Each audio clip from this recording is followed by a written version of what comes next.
Start. महोदय, देश में जो उद्योग धंधा चल रहा है या देश की उन्नति करने का, देश में समृद्धि लाने का जो वैज्ञानिक या प्रौद्योगिकीय आविष्कार हो रहा है, उसमें भी उसका उपयोग पूरा हो।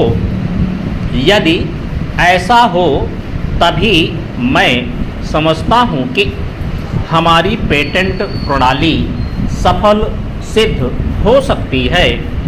यह प्रश्न उठ सकता है कि किस सीमा तक व्यक्ति के अधिकार की रक्षा की जाए और किस सीमा तक उसके अधिकार का हनन किया जाए, ताकि समाज का अधिक से अधिक लाभ हो, समाज उसका अधिक से अधिक उपयोग कर सके।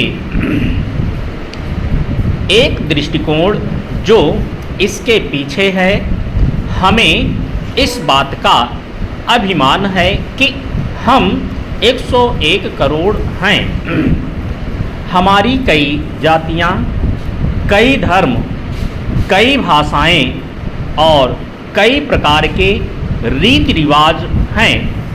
इस विविधता से हमें लाभ उठाना चाहिए, किंतु आज भेदभाव का भूत हमारे सिर पर चढ़ रहा है।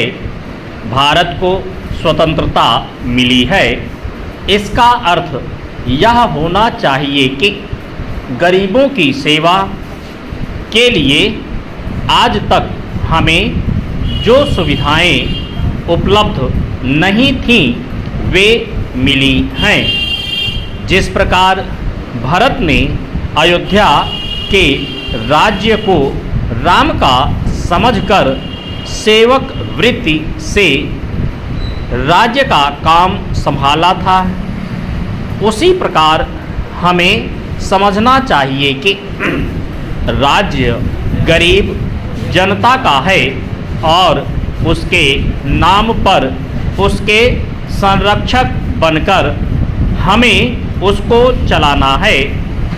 अब गरीब को ऐसा अनुभव होना चाहिए कि हर एक उसकी सेवा में लग रहा है। सूर्य के उदय होने पर धनी गरीब सबके घरों में प्रकाश पहुंचता है। ठीक उसी प्रकार स्वराज्य का लाभ सबको एक समान मिलना चाहिए। इसका सुख धनी निर्धन सबको बराबर मिलना चाहिए।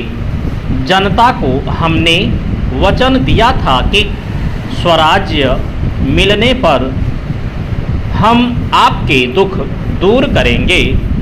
अब वह समय आ गया है जबकि हमें अपने उस दिए हुए वचन को सार्थक करना है।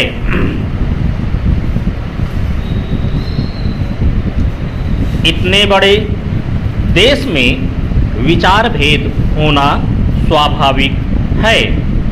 देखना यह है कि हम लोगों के विचारों में कुछ समान अंश भी हैं या नहीं। यदि हैं तो समान कार्यक्रम बनाइए।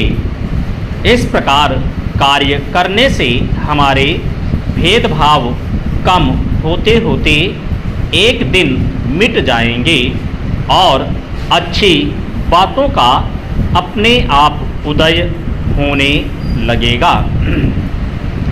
अगर उसी प्रकार भेद स्थापित करने का प्रयत्न किया गया तो लोग सत्ता के पीछे पड़ जाएंगे और स्वराज्य प्राप्त होने का आनंद हम लोगों को नहीं मिल सकेगा।